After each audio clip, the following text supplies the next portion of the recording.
Welcome to the Newsa-Cast YouTube channel. These Red Smith Banquet throwbacks are exclusive interviews of sports legends, powerful media personalities, and influential coaches. You won't find these anywhere else. Subscribe below and enjoy.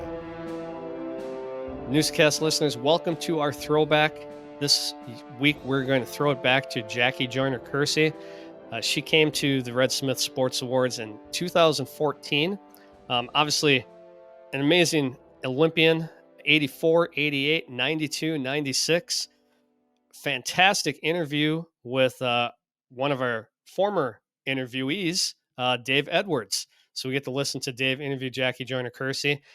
The throwback to Jackie Joyner-Kersee was part of our podcast episode featuring Lily Fouts. A link to that episode is in the description and also posted on our YouTube channel. While you're here, please follow and like our videos so we can keep this content coming. And being a teacher, I just wanted to mention it was amazing for her to come. She spent a lot of time at the schools before she went to the banquet and talked with student athletes and students in general in the Appleton Area School District. So great person, excellent interview. Hope you enjoy it. Welcome to our stage, the Shield Sports Nice Gal Award winner, Miss Jackie Joyner-Kersee. It's all you.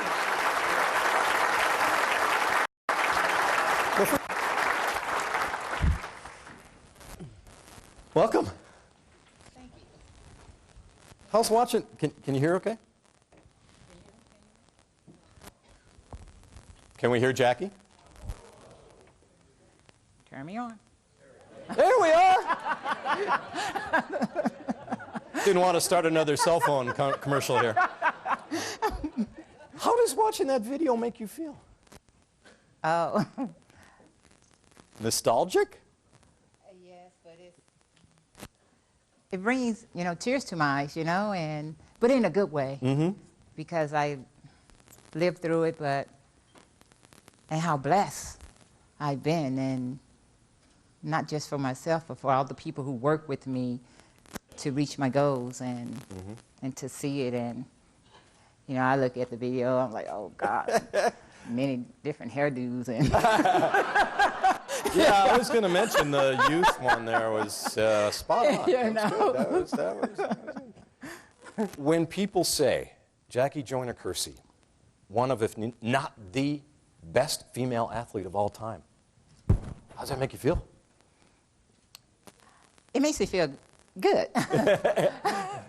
But I've always been one to keep things in perspective and to know that the reason I've been able to do the things that I was able to do was because of the hard work and all the people, and when I say people, I mean coaches that saw the potential in me that I didn't know that I had. When I went to my coaches and said I wanted to go to the Olympics, and they told me you have to be willing to work hard. And I never envisioned, winning gold medals or breaking records or being called the greatest or whatever they want to call me. That wasn't a part of it. It was just wanting to make myself become one of the best. And I didn't know what all that meant. Mm-hmm. Where are the Olympic medals at right now? Oh, they're in a safe place. 3 golds, a silver, 2 bronze. Yes. Amazing.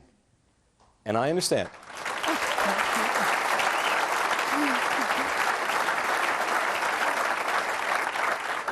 I know there's a little story to this, but the 3 golds, fantastic, the silver, fantastic, but one of the bronzes may be the most special to you. Yes, and all the medals are significant, have their own significant meanings to me. The first one, the silver medal, was my first Olympic Games.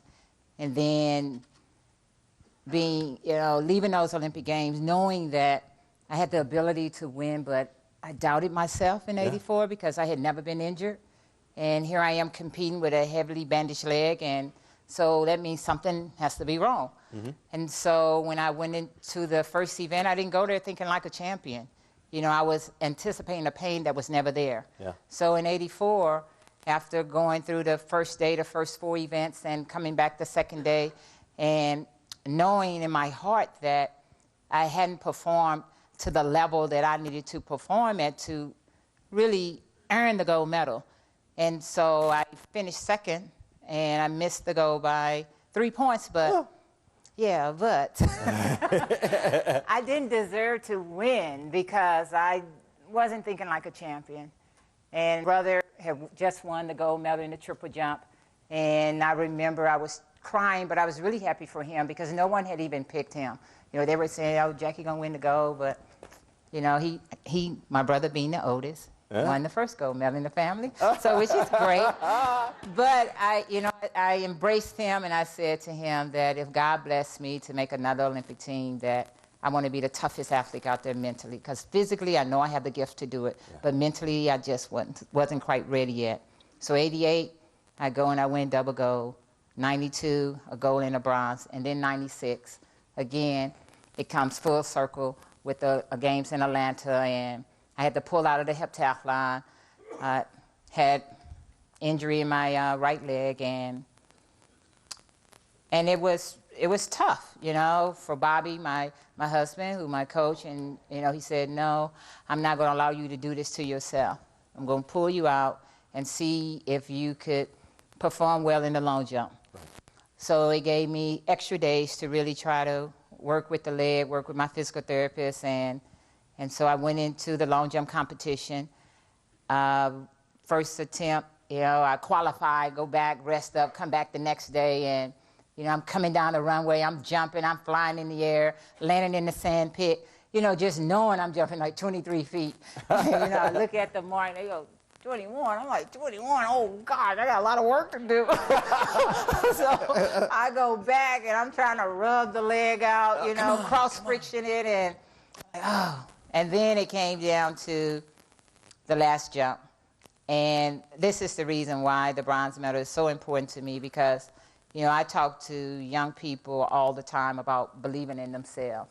You know, when everyone else counts you out, if you believe, you can turn a doubter into a believer, but you got to believe it first.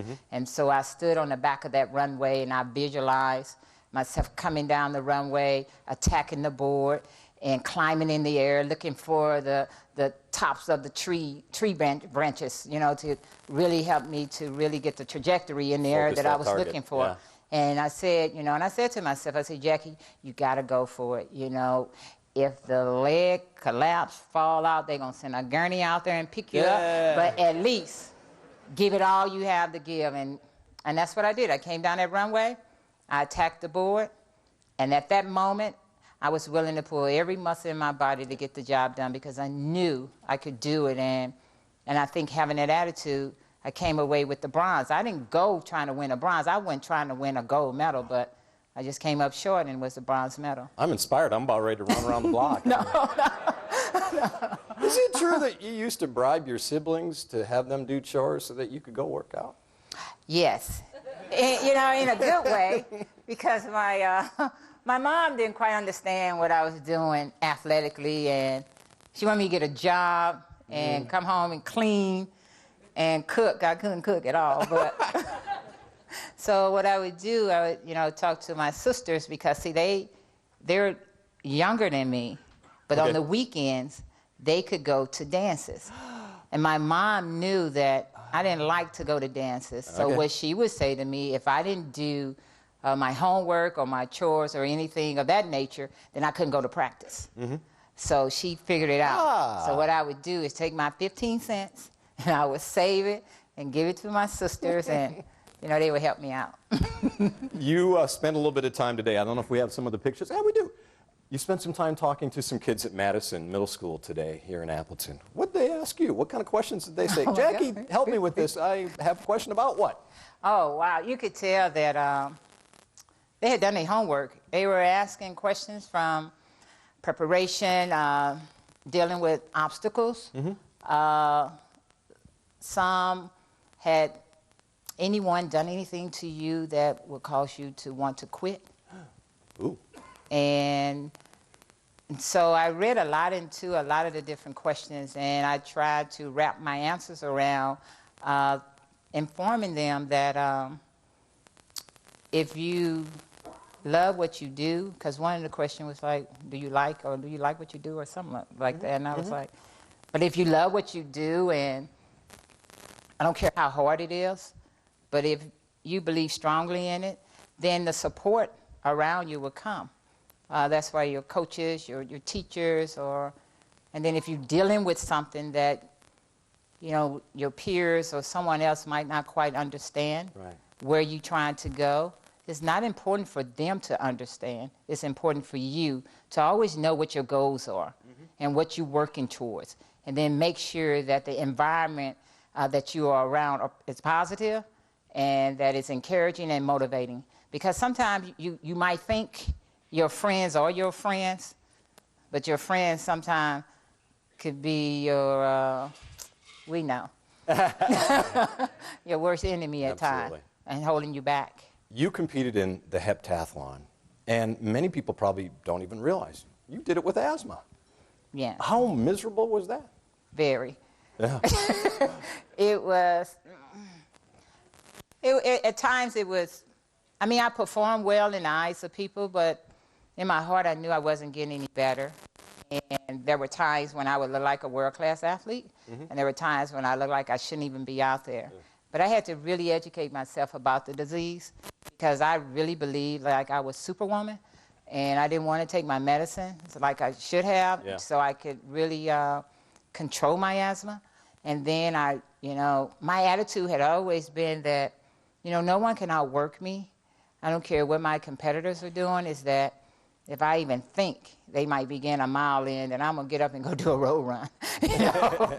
So when it came to asthma, I started looking at it like one of my opponents. So it was either a German or a Russian.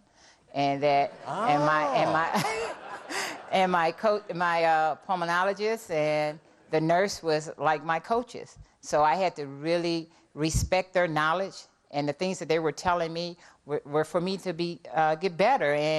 And I realized that, you know, I'm not going to be able to run, jump, and throw forever, but I'm still dealing with, you know, being an asthmatic. You know, I still have to take my medicine still today to keep it under control. Well, that's good, because some of the Russian athletes kind of talk like I do.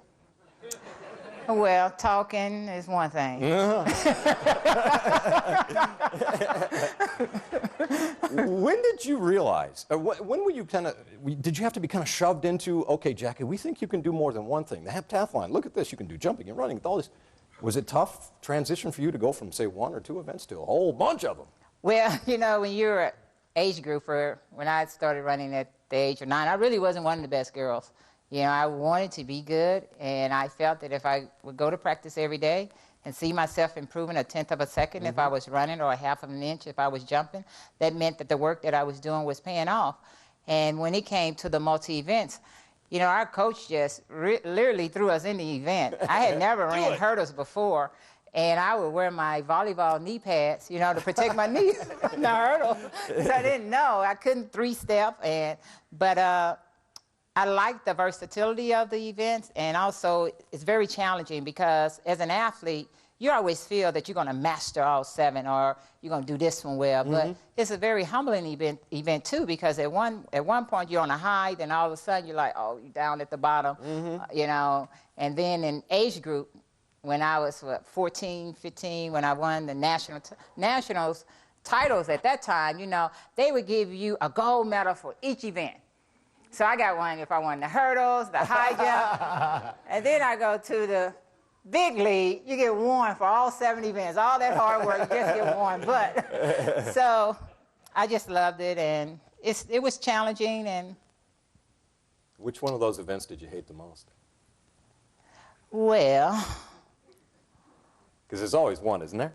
Oh yeah, there's several. Oh. The 800 meters. I need the endurance work, but I really didn't want to do it. But I had to do it. The technical events, the javelin. You still throw the javelin, I hear, right? Yeah, when I need it for a weapon. No, I'm just kidding. And shot put. But, you know, my mindset as an athlete was that I would say that I didn't like those events, but I had to really change that terminology because a lot of times when you say you don't like something, you perform that way. So I started being like, okay, I'm going to do my road runs. I'm going to javelin, I love you. Shot put, I need you to go out there.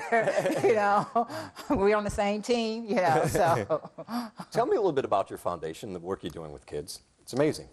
You know what, I grew up coming through a community center, the Mary Brown Center, and it made a difference in my life. And I really wanted to, help people. And at one point I wanted to open that community center, but that wasn't meant to be. And then in 2000, we opened up the Joyner-Kersee Center in East St. Louis. We do after-school programs, mentoring programs. I'm a heavy believer in the senior citizens, so because I didn't really know my grandparents per se, or they weren't around, and that through that center I became a part of the Meals on Wheels program, and so with life skills and really just trying to instill hope, but then also to give young people inspiration so they can aspire to be the best that they can be. Sure. So that's the work of it. And Bob's busy too. Sounds like he's doing some coaching himself, right? Well, yes. We still, well, I say we, but Bobby is the coach. I'm always sidekick on the side coaching. But yes, we got, it's like 4 or 5 athletes that made our 2012 Olympic team, and they're training now. They're actually up in Oregon doing training there. So getting ready for, well, a lot of our athletes won't compete on the indoor season, but some of them might do it, just to get ready for the outdoor season. Sure. So Don Harper, who is from my hometown, who was Olympic champion in the 100-meter hurdles and silver medalist, Allison Felix, another 3-time Olympic gold medalist athlete. He coached Jenny Crawford, who is a hurdler, Jenna Boo, who is also a sprinter. Then we got some male athletes, so fantastic. the list goes on. And you used to do some hoops too. That was one of your loves there for a while, wasn't it? Yes. Basketball. Yes. Basketball, the team sport, I love the team aspect, and I learned so much from it. It kept me strong. And, believe it or not, even though I went to UCLA, but I was recruited by, the Badgers. I came on a recruiting trip. They recruited me for basketball, but I really just wanted to run track. How was the interview? Oh, it was great. It was just too cold. UCLA, Wisconsin, okay, Southern California. But Jackie Joyner-Kersee, our Shields Nice Gal Award winner. It has been an absolute distinct pleasure for all of us. Thank you so much, thank you. Jackie. But I just want to say one thing. One thing, quick. I want to say. Stand up, go ahead. Absolutely.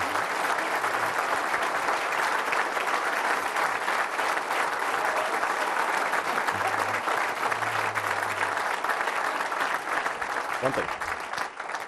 Again, I just want to thank everyone for embracing me, and the trips to the school today was just wonderful. And I would be remiss if I didn't thank Jane Higgins for really being a great friend, who told me all about what's happening here and thought it would be great for me to come. And Jane, I love you. I appreciate everything that you do. And I thank all of you for embracing me and showing me so much love. Thank you, and God bless all of you all. And this is yours, Jackie, right here. If you could hold that up. There we go.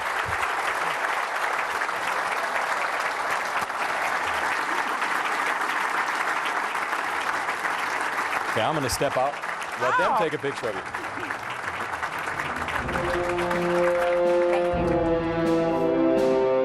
Please subscribe to this channel, give this video a thumbs up, and hit that notification bell so you get notified when we post another great episode or interview. Download the podcast on Apple Podcast, Spotify, or wherever you get your podcasts. Thank you for your support.